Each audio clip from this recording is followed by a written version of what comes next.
innovatrice, fonceuse. Magique, généreuse, courageuse. J'ai toujours eu ce sentiment avec Monique que c'était une personne d'exception. C'est quelqu'un qui a une idée et qui veut la réaliser. Je pense que Monique a toujours su soutenir des pratiques émergentes, des pratiques qui n'avaient pas de place ailleurs. On arrivait avec un projet, je pense qu'à l'époque où je commençais, il y avait quelqu'un qui travaillait avec des grenouilles dans le sous-sol de la SAD. Il faut être un peu fou pour hypothéquer sa maison, pour acheter un vieux bâtiment abandonné sur le boulevard Saint-Laurent, pour créer un lieu où les artistes du numérique puissent se développer.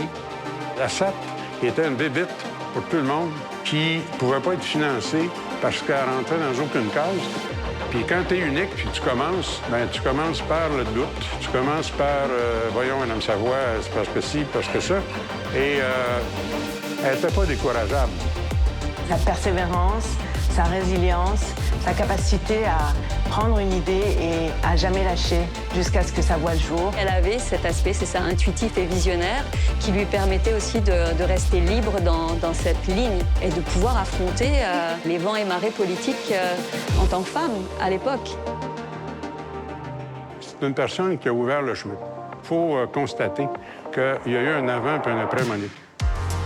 C'est une des premières personnes au Québec et partout sur la planète qui a vraiment compris à quel point la technologie allait transformer notre monde et l'importance pour les artistes de s'impliquer dans cette transformation et d'y contribuer. Cette mixité qu'elle voulait avoir, c'est-à-dire société plus art plus technologie.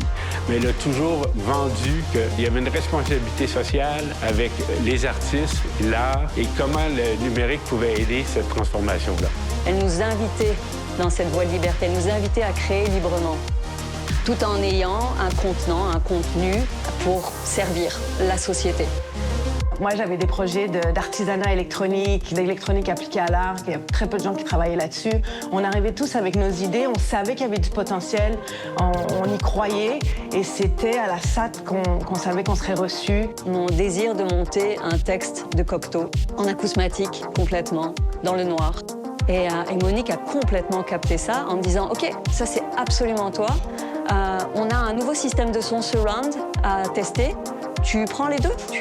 Fait que c'était de nouveau une question d'intuition, parce qu'elle savait que cette technologie n'allait pas manger mon intuition originale.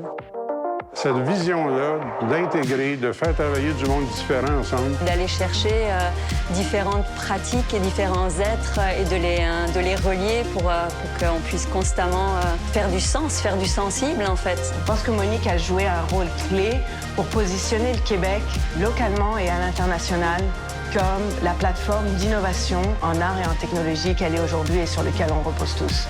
Félicitations, Monique, pour ce prix Numix de reconnaissance. Merci, Monique, pour tout ton travail, ta vision, ta passion toutes ces années.